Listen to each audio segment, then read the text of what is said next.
Sometimes if I get stuck, can't find a melody, and I chop up the vocal, suddenly I can find melodies that I couldn't even think of. The way I do it, right-click, convert to new sampler instrument. Now I have the vocal laid out, chopped up on the different keys. And I can do the format, play around with some pitching. Then I try to remember where they're located on the keyboard. Try and fail, and suddenly it sounds good.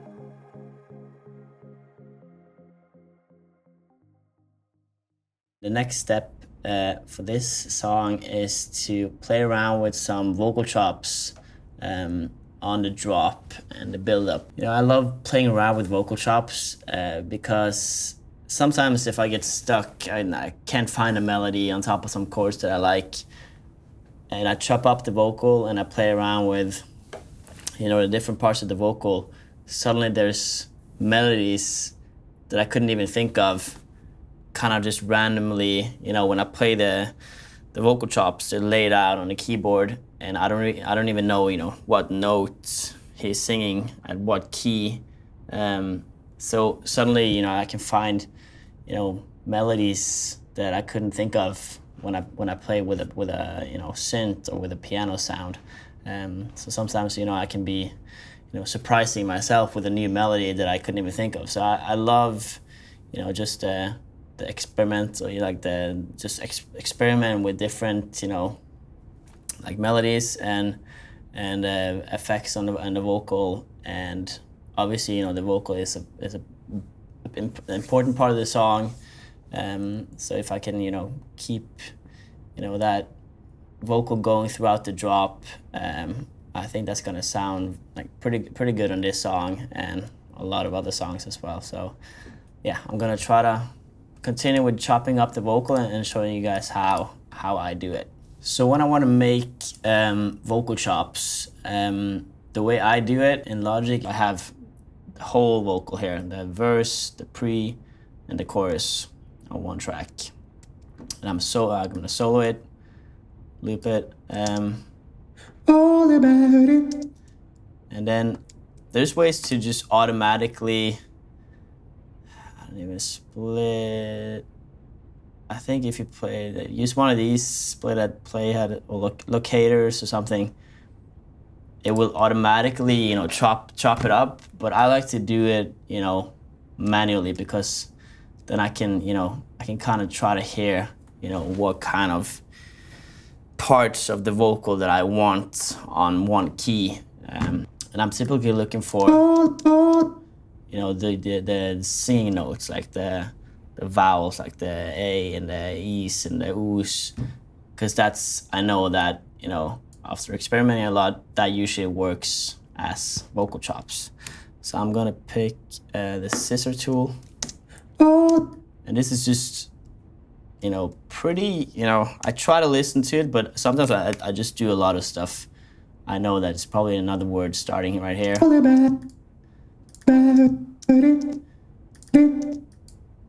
So now I have three. All about it. So I have all about it.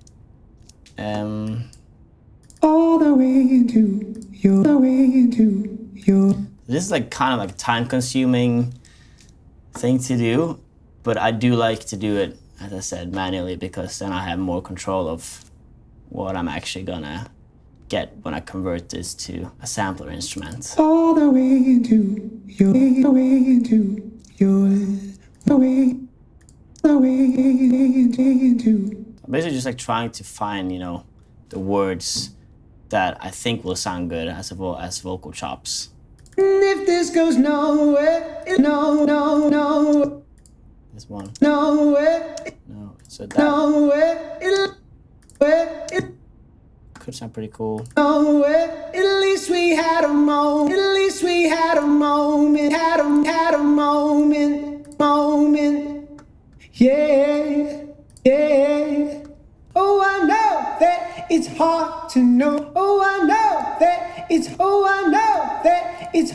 Oh, I know that it's hard to know where. Sometimes it's like easy to see where a word starts, and you usually want, you know, this, like, the words from the start. You don't want it, you you don't want to, chop it up in the middle of a word. So I can see like on the waveform here, like usually when it suddenly, spikes, that's usually when a word starts.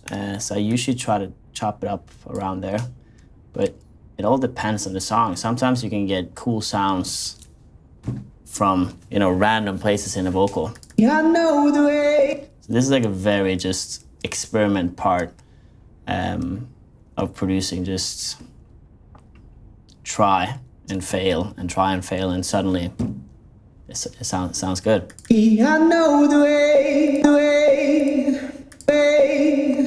from all the memories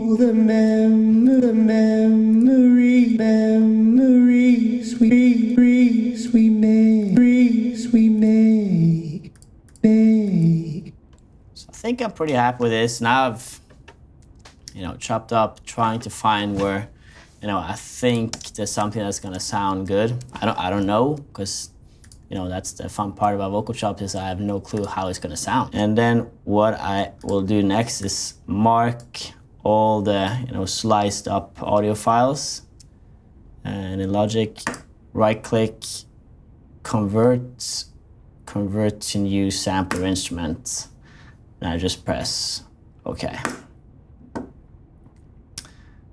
And now I want to save, all the chopped up vocals in case I want to do like some changes to the sampler instrument, in case there's like a word I cut at the wrong place. If I save it like this, just mute it, I can always go back and do some like minor changes to the, audio files if I chopped it up at the wrong place. So this track, I can basically just delete it. This is the vocal. All about it. All laid out on the keyboard. So now I have, I can delete this. So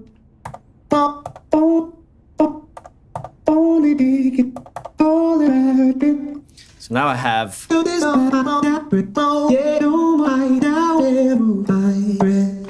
have, the vocal laid out, chopped up on the different keys of the keyboard. So what I'm gonna do is, I want to add, some reverb and stuff to this, because it does sound a little dry.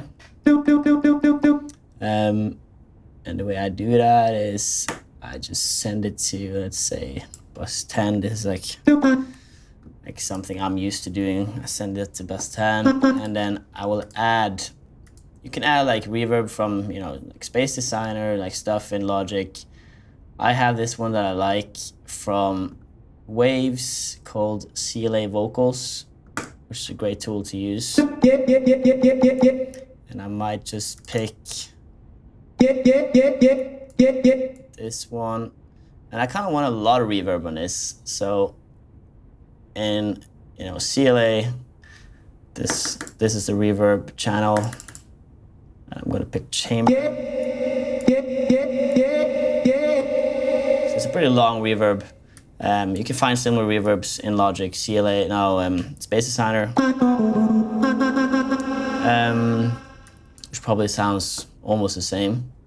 I'm just used to using CLA vocals because that's, what I've been doing. So, and I also want, now that I have, reverb on it, I'm probably gonna turn it down a little bit. It's a little loud.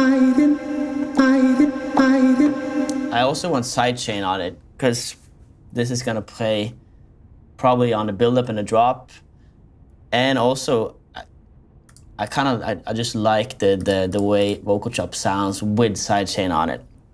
So I'm gonna put it on the volume shaper from Cable Guys.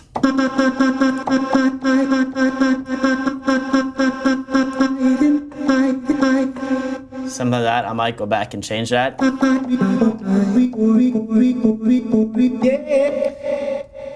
And that's like the two main things I put on the vocal chops. So the next step now would be to just, on top of the chords that I have, maybe I'll just solo the piano.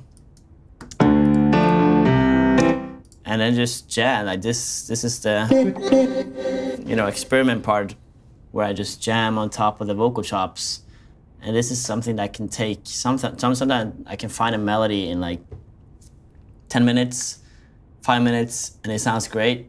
And sometimes I can do this for, you know, an hour, 2 hours, just trying to find the perfect melody in this. There's a lot of, you know, chops there. So there's a lot of, you know, opportunity in these vocal chops right now. So sometimes it takes a while, but I will see what happens.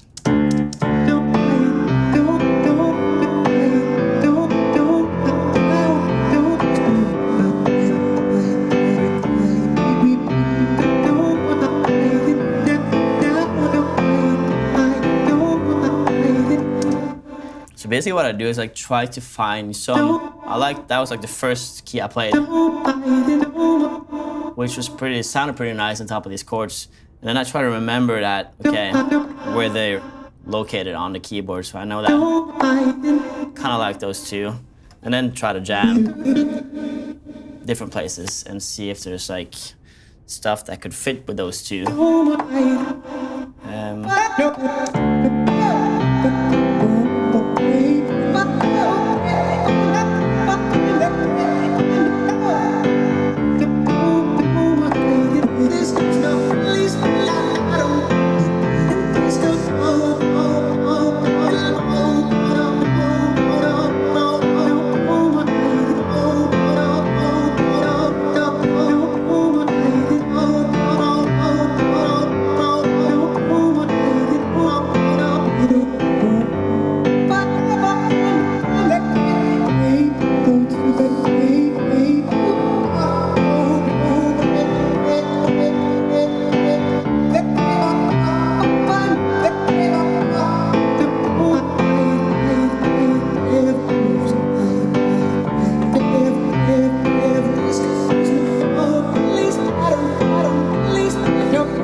Right now, I feel like I kind of liked the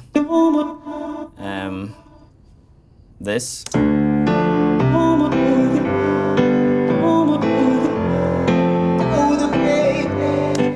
Kind of like those.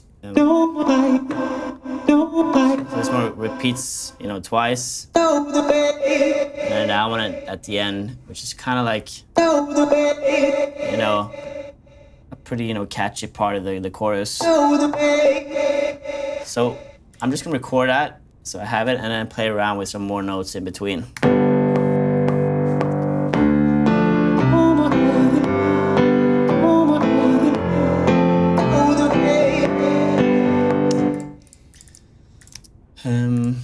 So I'm just gonna have that going on repeat, and then making a new track, and then I can play around with other stuff.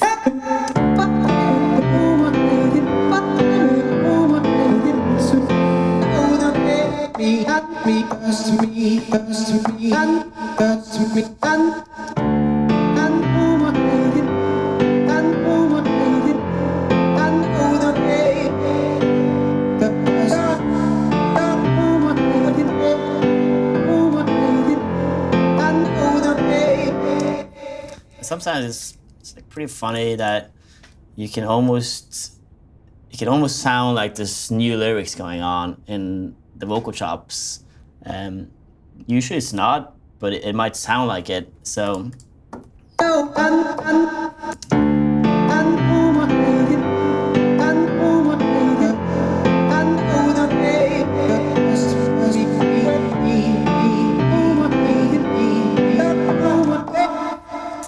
another one thing I normally do as well is I have one, vocal chop, maybe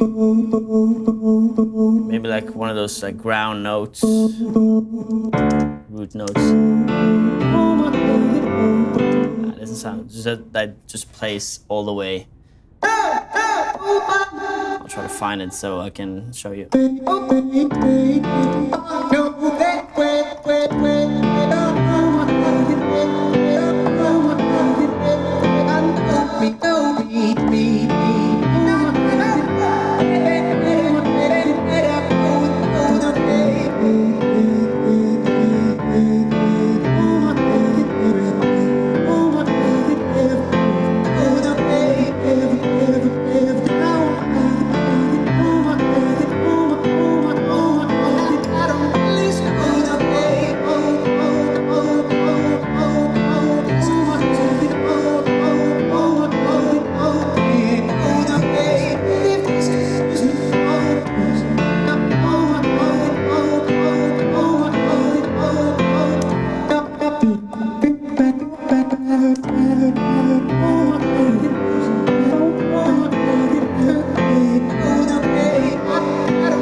For a note that I could, what I'm probably gonna do now is try to pitch this to the right place. So I use the pitch shifter.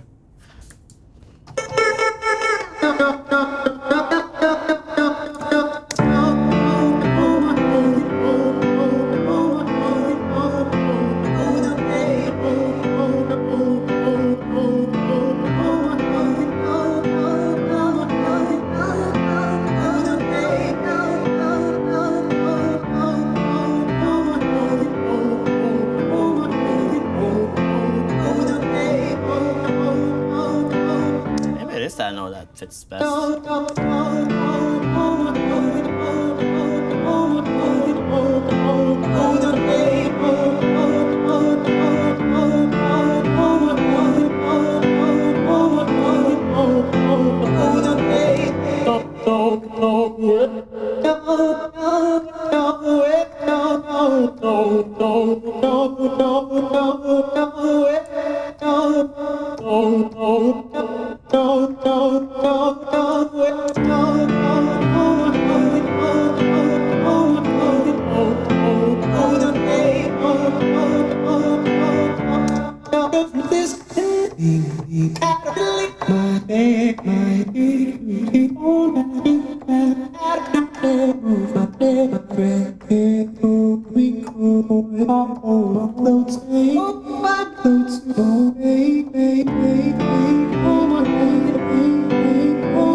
Sounds pretty cool. Just like if I turn it down a lot, it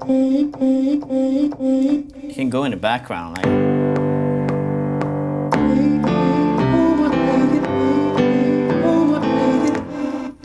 so I always like to have some of these, vocal notes, just playing the same note over and over, just going in the background because it kind of fills up the space a little bit.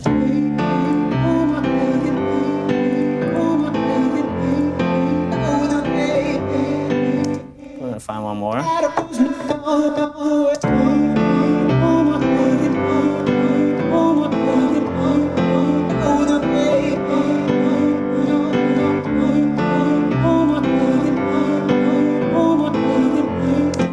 Maybe not. I think we're definitely getting.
This could be pretty cool. I'm just gonna record it, sorry.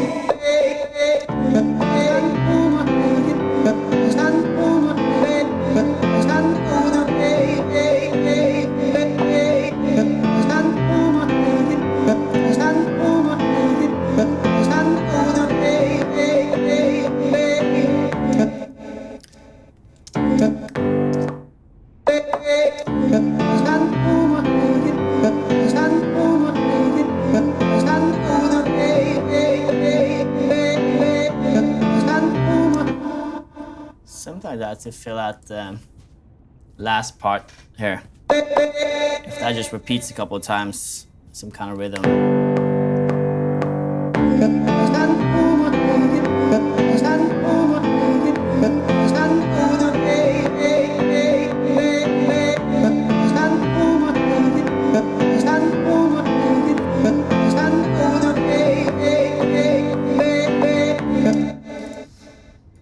Something like that doesn't sound too bad to me.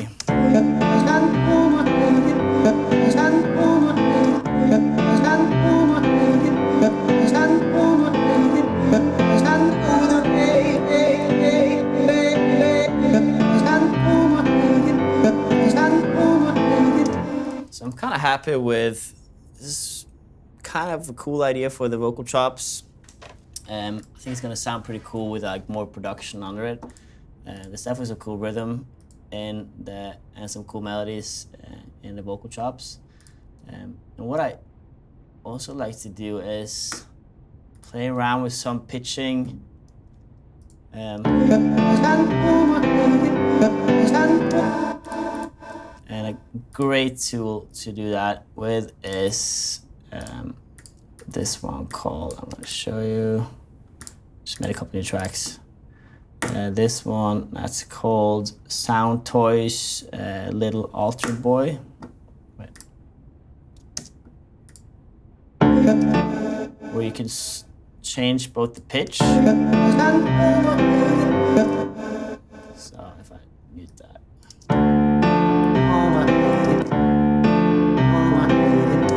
Pitch it all the way down an octave up. And I can do the format, which is usually what I like to play around with.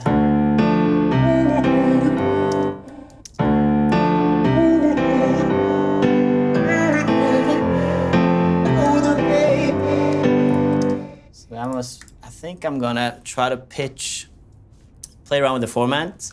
So maybe the first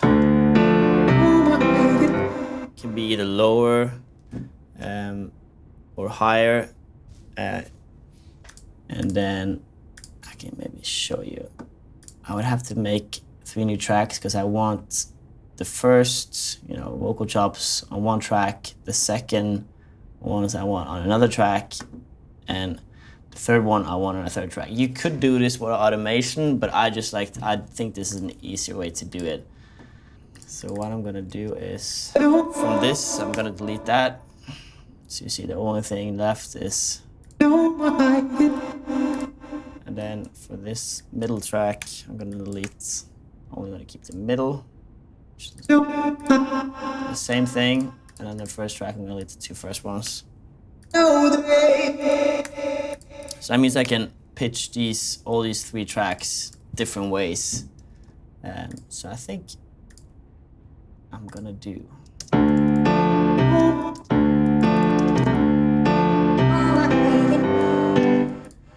maybe like that, like up 4, which makes it sound pretty cool. Middle 1, putting on a new altar boy, maybe down 4, then maybe the last one can be the way it is. I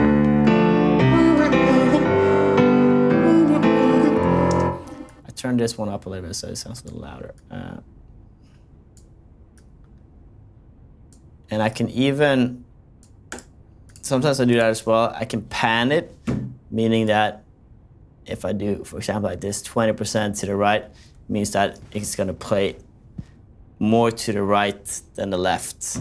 So let's say you listen to headphones, it sounds like, you know, the sound is coming from that side. And if I do the other way, it sounds like it's coming from that side, which is a pretty cool effect. So if I do pitch the first one a little bit to the right, the second one a little bit to the left, could sound pretty cool.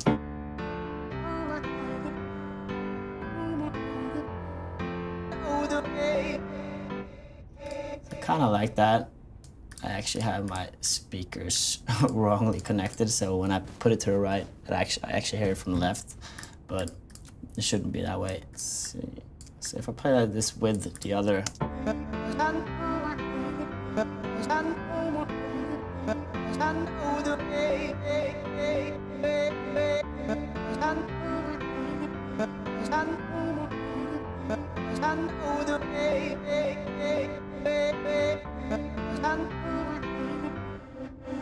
kind of like this. I think I'm gonna turn, because I like this, the ones that just pitched is a pretty cool part of it, so I'm gonna turn them up a little bit so you can hear them.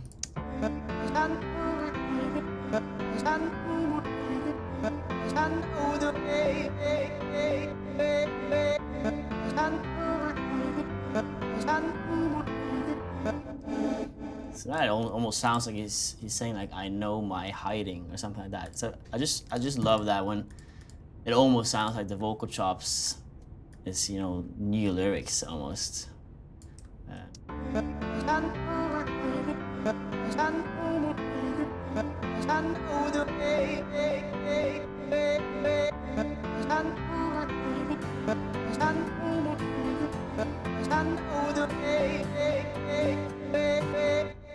So I definitely think this is pretty cool. I kind of want to play around with some rhythm on this piano that matches. I don't know if it works, but it might be some cool rhythms on this piano that could match the vocal chop rhythm or make it even more bouncy.